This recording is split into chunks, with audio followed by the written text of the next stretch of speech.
So, tajuk perbincangan kita pada hari ini.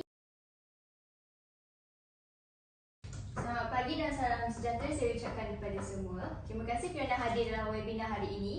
So, tajuk perbincangan kita pada hari ini adalah peluang perniagaan agroteknologi berdasarkan dasar Agro Makanan Negara 2.0. Jadi, setiap ahli panel kita akan memberikan pandangan mengenai topik ini dan pada akhir sesi ini kita akan membuka ruang untuk sesi soal jawab.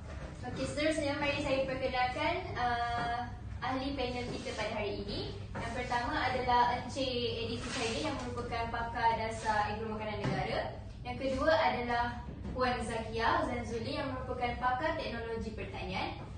Yang ketiga, kita tampilkan Puan Adibah yang merupakan pakar ekonomi pertanian. Seterusnya, Tuan ataupun Encik Adam yang merupakan usahawan agroteknologi.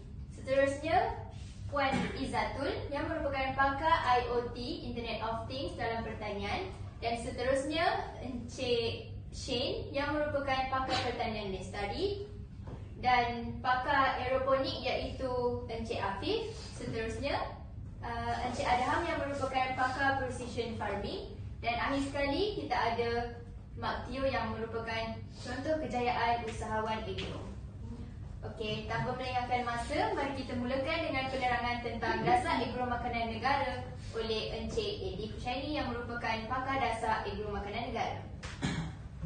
Okey, baik. Terima kasih kepada moderator. So, jadi saya akan menerangkan pasal dasar Agro Makanan Negara 2.0. Jadi kat sini Dasar Agro Makanan Negara adalah satu inisiatif penting untuk memperkukuhkan sektor pertanian dalam Malaysia.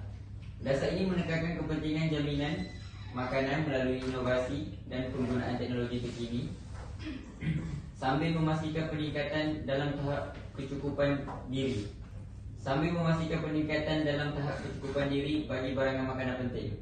Beberapa aspek utama dasar ini adalah jaminan makanan yang berterusan, penekanan kepada pertumbuhan ekonomi dalam sektor pertanian, penggunaan teknologi moden untuk meningkatkan produktiviti dan mengurangkan kebergantungan kepada import. Okey, terima kasih Encik Eddie Kushairi. Okey, seterusnya mari kita dengar pula daripada Puan Zakia mengenai trend terkini dalam agroteknologi yang memainkan peranan penting dalam pencapaian dasar ini. Terima kasih kepada Puan Moderator kerana menjemput saya. Teknologi dalam pertanian kini berubah dengan pesat. Antaranya adalah Internet of Things, IoT, aeroponik dan hidroponik, pertanian ketepatan iaitu precision farming. Okay. Precision farming adalah menggunakan data untuk sumber air dan baja. Manakala Internet of Things adalah teknologi yang baru yang membolehkan membuat pemantauan kepada pokok dan tanaman. Dan seterusnya adalah penggunaan robotik pertanian, iaitu dalam sektor dia adalah untuk mengurangkan kos buruh. Dan aeroponik dan hidroponik yang menggunakan pertanian tanpa tanah dan sesuai pada kawasan luar bandar. Okey, baik. Terima kasih Puan Zakia. Okey, kini saya ingin menjemput pula Puan Adibah Safiana untuk berbincang atau bercakap tentang kesan ekonomi dasar ini terhadap sektor pertanian. Okey, terima kasih Puan Moderator.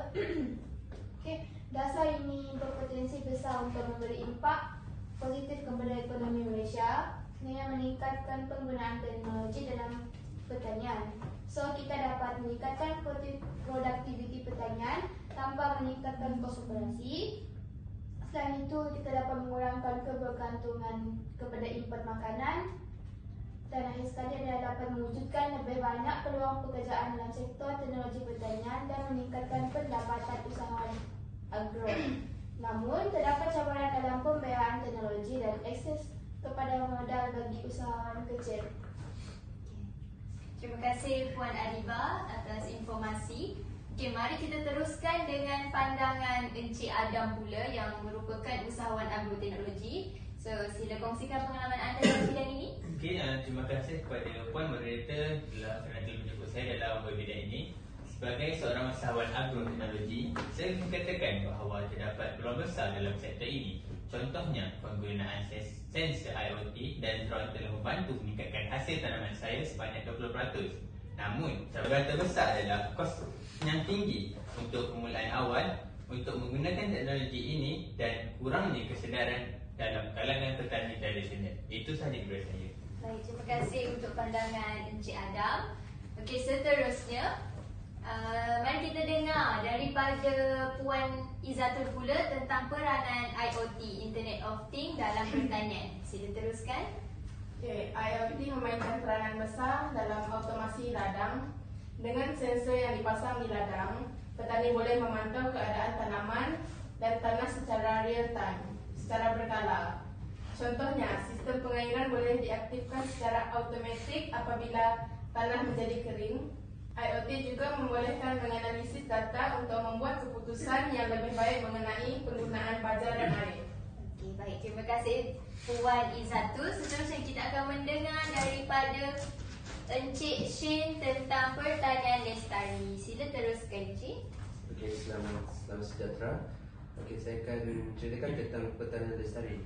Pertanian lestari adalah penting untuk memastikan sumber semula jadi. Teknologi seperti kompos automatik dan sistem pengurusan air membantu dalam mengurangkan penggunaan sumber sambil meningkatkan hasil.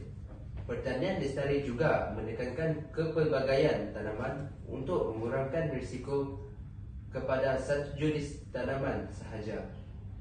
Itu sahaja daripada saya. Terima kasih. Okey, baik. Terima kasih kepada Encik tentang pertanian lestari itu tadi. Okey, mari kita teruskan dengan menjemput Encik Afif untuk bercakap tentang aeroponik dan potensi dalam pertanian moden. Okey, baik. Terima kasih kepada Puan Moderator. Okey, sekarang saya akan bercakap tentang aeroponik lah. Seperti yang kita tahu, aeroponik ini adalah salah satu tanaman yang merupakan tanpa tanah. Okey, lepas itu dia juga boleh membolehkan tanaman tumbuh dalam ruang yang sangat terhad. Okey. Lepas itu sistem ini dia menggunakan sistem semburan kabus yang kaya dengan nutrien untuk menyokong pertumbuhan tanaman. Okey, dan seterusnya teknologi ini sangat sesuai di kawasan bandar di mana tanah pertanian terhad dan ia juga menjimatkan air sehingga 90% berbanding pertanian konvensional. Okey, itu saja. Okey, baik. Terima kasih Encik Afif. Kini mari kita dengar pula daripada saudara Adham Syakir tentang precision farming. Baiklah, terima kasih. Precision farming adalah salah satu inovasi utama dalam pertanian moden. Ia menggunakan teknologi seperti GPS dan drone untuk memantau keadaan tanaman dengan lebih tepat. Contohnya, drone boleh digunakan untuk menyembur racun serangga hanya di kawasan yang memerlukan, yang mengurangkan penggunaan bahan kimia dan kos operasi. Itu sahaja. Okey, baik. Terima kasih informasinya Encik Adham. Okey, akhir sekali saya ingin menjemput panel kita yang terakhir iaitu Encik Mak Tio untuk berkongsi kisah kejayaan agroteknologi di Malaysia. Okey, terima kasih Puan Moderator. Kisah kejayaan usahawan agroteknologi adalah tempatan adalah AgroSmart yang menggunakan precision farming dan IoT. Diorang menggunakan IoT dan farming ni untuk meningkatkan produktif tanaman mereka. Dan mereka juga berjaya mengurangkan kos operasi sebanyak 30% serta meningkatkan 25% hasil. Ini membuktikan bahawa teknologi memainkan peranan penting dalam memastikan kejayaan dalam sektor agroteknologi. Okey, baik. Terima kasih kepada semua panelis kita di atas perkongsian yang amat bermakna itu tadi. Sekarang saya akan buka sesi soal jawab kepada para penonton di atas talian jika ada. Okey, kalau ada boleh saya akan bacakan soalan anda sekarang. Okey, baiklah. Sungguh dia type soalannya. Okey. Soalannya berbunyi macam ni. Okey. Penonton kita saya ingin menanyakan soalan kepada Encik Eddie, iaitu pakar dasar agro makanan negara. Bagaimana dasar ini boleh membantu usahawan kecil yang tidak mempunyai akses kepada teknologi canggih? Okey, silakan Encik Eddie. Okey, soalan tadi, bagaimana dasar ini boleh membantu usahawan kecil yang tidak mempunyai akses kepada teknologi canggih? Okey, dia jawapannya senang je, tapi singkat je, tak panjang. Dasar agro makanan negara 2.0 memberi perhatian khusus kepada pembangunan usahawan kecil, termasuk dalam memberi akses kepada teknologi canggih yang sebelum ini sukar untuk dicapai. Kerajaan melalui dasar ini menyediakan insentif kewangan seperti geran dan pinjaman mikro yang membolehkan petani kecil mendapatkan teknologi yang diperlukan.